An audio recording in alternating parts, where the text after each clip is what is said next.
बहुत समय पहले एक छोटे से गांव में गोपाल नाम का एक गरीब किसान रहता था। उसकी हालत बहुत खराब थी, लेकिन वह ईमानदार और दयालु था। उसका एक छोटा परिवार था, पत्नी, 2 बच्चे और एक बूढ़ी गाय जिसका नाम था गौरी। गौरी गोपाल की सबसे बड़ी संपत्ति थी। वह रोज सुबह उसका दूध निकालता और गांव में बेचता। लेकिन उम्र के साथ गौरी बूढ़ी हो गई थी और वह दूध नहीं दे पाती थी। लोग गोपाल को सलाह देते कि वह गौरी को बेच दे, लेकिन गोपाल ने कभी ऐसा नहीं किया। वह कहता, गौरी मेरी माँ के समान है। उसने मुझे कठिन समय में सहारा दिया है, मैं उसे छोड़ नहीं सकता। एक रात जब गोपाल सो रहा था, उसने सपना देखा। सपने में एक देवदूत प्रकट हुआ और कहा, गोपाल, तुम्हारी गाय साधारण गाय नहीं है, वह एक चमत्कारी गाय है। अगर तुम उसकी सेवा करते रहोगे और सच्चे मन से मेहनत करोगे तो तुम्हारी किस्मत बदल जाएगी।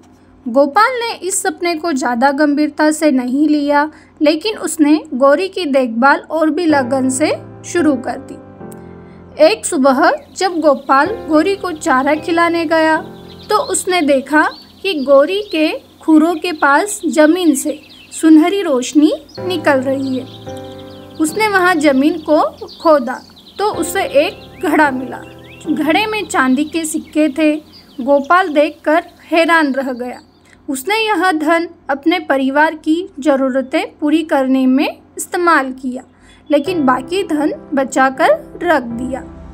गांव में एक समय ऐसा आया जब फसलें सूखने लगी और पानी की कमी हो गई। गांव के लोग परेशान होकर गोपाल के पास आए, क्योंकि वे जानते थे कि वह दयालु और मददगार है।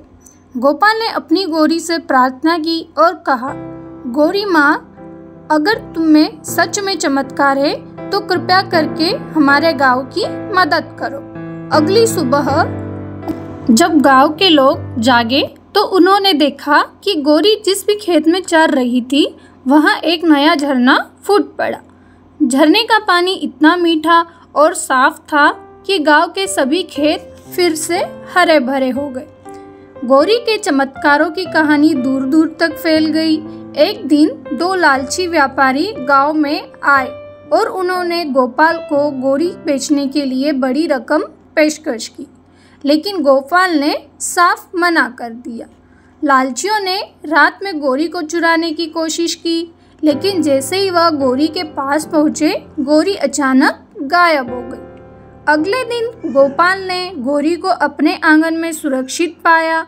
यह देखकर लालची व्यापारी डर गए और गांव छोड़कर भाग गए। कुछ वर्षों बाद गौरी बहुत बूढ़ी हो गई और एक दिन स्वर्ग सिधार गई। लेकिन जाते जाते उसने गोपाल को एक सपना दिया।